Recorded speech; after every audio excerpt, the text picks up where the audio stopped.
Hi everyone and welcome to my channel. This is Melissa's Kitchen, and today we are going to cook a very basic recipe of scrambled eggs and bacon. And I know that that's a favorite for a lot of people, and a lot of people may know how to cook eggs and bacon, but I do have a little secret recipe that I put in my eggs that makes them a little bit softer and fluffier. But we're going to just do bacon and eggs this morning. So I hope you enjoy. So what we're going to do starting off is we're going to go ahead and break the eggs. I have 3 eggs here. I have some organic large brown eggs. So I'm going to go ahead and just break it in the bowl. And just make sure there are no pieces of shell in there. There's 1. Okay. There's 2. And 3. There we go. And then I'm just making sure there's no shell in here. There's just a teeny little piece that I want to get out just because I don't like for it to be in my eggs. Okay, so I go ahead and season my eggs at this point. I season them before I cook them. If you season afterwards, that's your choice. But I just do a little bit of salt, a little bit of pepper, and then I do put a special recipe ingredient in here. I've seen some other people do it, but not everybody does. I put in either 2% whole milk or half and half cream in my eggs. And it's just a splash like this. There you go. All right. And then I'm going to mix it up together. It is going to give the eggs a slightly lighter color, but it will give them an extra fluffiness that I really like. And I've gotten to the point now where I have to put this in my eggs. If I don't put it in my eggs, they're just not as good. It gives the eggs a little bit more of a richer taste and a fluffier texture. So, and when I get ready to cook, I'll give you a close-up of what the scrambled eggs look like in the bowl before I put them in the skillet. And then I have 4 pieces of very thick sliced bacon. I love thick sliced bacon. I don't like any other type of bacon. Bacon is getting quite expensive these days, but we definitely have to have our thick sliced bacon. So let's begin. So I like to cook my bacon first. And so what I'm going to do is I'm going to put each strip of bacon in individually, like this. And I have my skillet preheated at like a number 2 setting. If you have numbers on your dial for your stove, I don't go more than 2 or 3. So once you've set your stove at 2 to 3, and you really only need to preheat for like a few minutes, then you're ready to put your bacon in. Okay.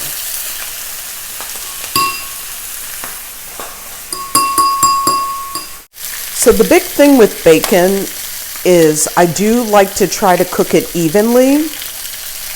Now I don't like for my bacon to be overly crispy and overly dark. I tend to like for it to be the color of like a Canadian ham. So it's cooked, but it's still, it doesn't have an overly crispy texture. And I'll show you what I mean when I'm done. But the bacon will be completely done. It's just not overdone.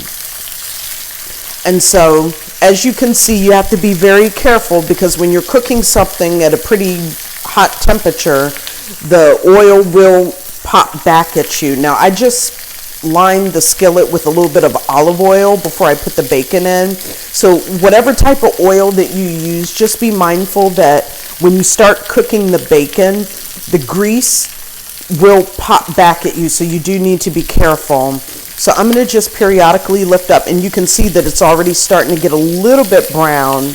And again, my bacon's not going to be very brown. So I'm going to take this out in a few short moments because I really don't like for my bacon to be overly cooked. Okay, and I'm just making sure that everything is evenly on the skillet being cooked. And then I periodically just lift up to see how it's being prepared. Now, when I cook bacon for my daughter really prefers the chewy bacon over the crispy bacon. And again, that can be achieved if you don't leave it in for too long. So I'm going to go ahead and start flipping it over. Sometimes you do have to flip over multiple times. And so I'm just flipping this over like this.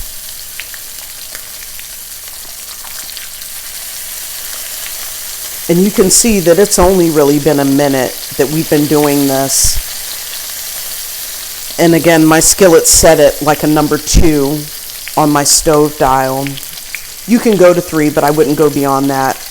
Anything beyond that is just too hot, and you run the risk of burning your bacon. So I'm going to let this go for another minute, and I am going to gently touch. It is slightly on the crispy side, so I'm not going to go more than a minute because I just don't want it to be overly crispy.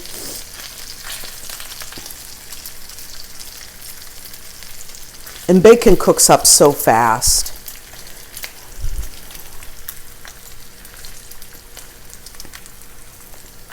Now, once we're done cooking all this bacon, you can see that there's a fair amount of grease that's accumulating at the bottom of the skillet. We're going to drain all that out.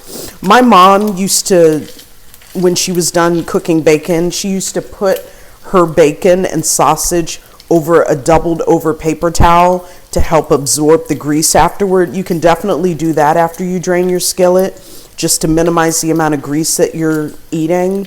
But that was just one thing my mom always did as a trick. Okay, I'm going to lift this up again because this bacon's pretty much half cooked. So when you flip it over to the other side, you want to bear in mind that you may not need as much time to cook the other side. That side actually looks pretty good. I'm looking at this. This looks pretty good. So I'm going to start taking this bacon off. And again, you can see that it still has a little bit of a pink rosy meat color, but it's not overly brown. I really don't like for my bacon to be overly cooked, but you can see that it's pretty cooked on both sides. So don't worry about undercooking it. You can still have chewy bacon without having it be undercooked. Now this one needs a little bit more time. That's no problem. It was on the end. Sometimes when you're on the end, you don't get as much of the bottom of the skillet. So this one looks pretty good too. Okay. This really doesn't have a whole lot of time. Sometimes I do flip it back and forth too. There's nothing wrong with that as long as you're monitoring how cooked the meat is. There's no problem flipping back and forth. Oh, there you go. See, this grease will pop on you, and it's really starting to accumulate. I almost have maybe 1/4 of an inch of oil in here. So the more oil that's in there, the more likely it's going to pop. This actually looks okay. So I'm going to go ahead and get this out. And I'm going to show you here, it is a little rosy here, but it's fine. Sorry, this is quite hot. No, actually, it's not that pink anymore. It was a moment ago. Okay, so this is pretty well cooked. So you're still you're well within your range of the bacon being well cooked. It's just not overly done. This side is a little bit browner than the other. That's not really a problem. But if you want your bacon to be chewy, this is about where you want it to be. So I'm going to go ahead and take this out, and I'm going to drain this, and I'm going to drain the skillet, and then I do my scrambled eggs next. The reason why I do my scrambled eggs next and not first is because once you cook scrambled eggs, they taste better when they're freshly hot. When you cook the scrambled eggs first and then put them to the side and try to cook your bacon, by the time you get to your eggs, they're cold. Bacon does stay hot a little bit longer, so it's easier to cook the bacon first and then scramble the eggs. Your bacon's still hot. Okay, so excuse me for one moment. I'm going to drain this grease and then I'll be right back. Okay, so we're going to go ahead and cook our scrambled eggs.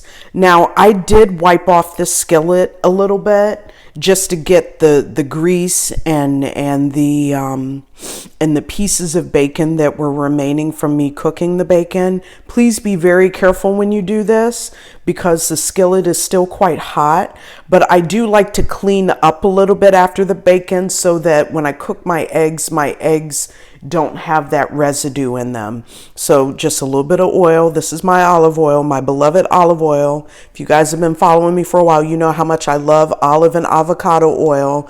Now, olive oil is better cooked at low to medium temperature. Avocado oil can be cooked at low temperature, but it's better for hotter temperatures, you know, if you're frying. Olive oil is not ideal for cooking at high temperatures for frying, but anything that's medium to low, like sauteing or cooking eggs or bacon at a 2 or 3 setting, you're definitely okay with olive oil. It has a lot of great health properties. Okay, so I don't know if you can see this. I hope you can. So this is what my scrambled egg mixture looks like with the milk that I put in.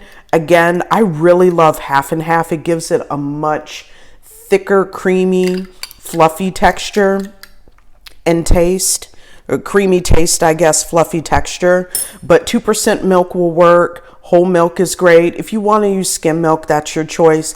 But the richness does give a little bit more flavor and fluffiness to the eggs. So what I'm going to go ahead and do is I am going to put the eggs in. Now, I kept the skillet on. I did not turn the skillet off because there's a quick turnaround between the bacon and the eggs. So your skillet is ready to go. I like for the skillet to be hot first before I put the eggs in, because otherwise the wet egg just sits in there until the skillet heats up and it takes forever to cook. So I don't like to wait around too long. So I'm gonna go ahead and put this in. And I immediately start flipping the egg because this skillet is so hot, it's going to cook the egg. So I'm just flipping it like this. I got all this in. Great. And you can see that the egg has a nice bright yellow texture, or excuse me, bright yellow color, but a fluffy texture. Sorry about that. Now, I do prefer farm eggs. I live in a suburban rural area where I can get farm fresh eggs from a local farmer, but the yolk is a more brilliant yellow. But then also when you mix with the cream, or when you mix with the whole milk or the 2% milk, you see how it has a very thick and fluffy light texture and color. Very, very nice. Very nice when you're eating it. You will know the difference, and once you do this, you won't want to eat eggs the ordinary way. And actually, these are pretty much done. I don't like for there to be a lot of wetness in my eggs, but as you can see, because the skillet was so hot, they cooked up very quickly and very nicely. So I'm all done. So I'm going to take this off the heat and we're ready to eat. Okay, so here's the finished product. I have my scrambled eggs and I have my bacon. This is a very popular breakfast, especially in the United States. And I know that a lot of people know how to cook eggs and bacon, but this is just my little personal spin to the all-American favorite.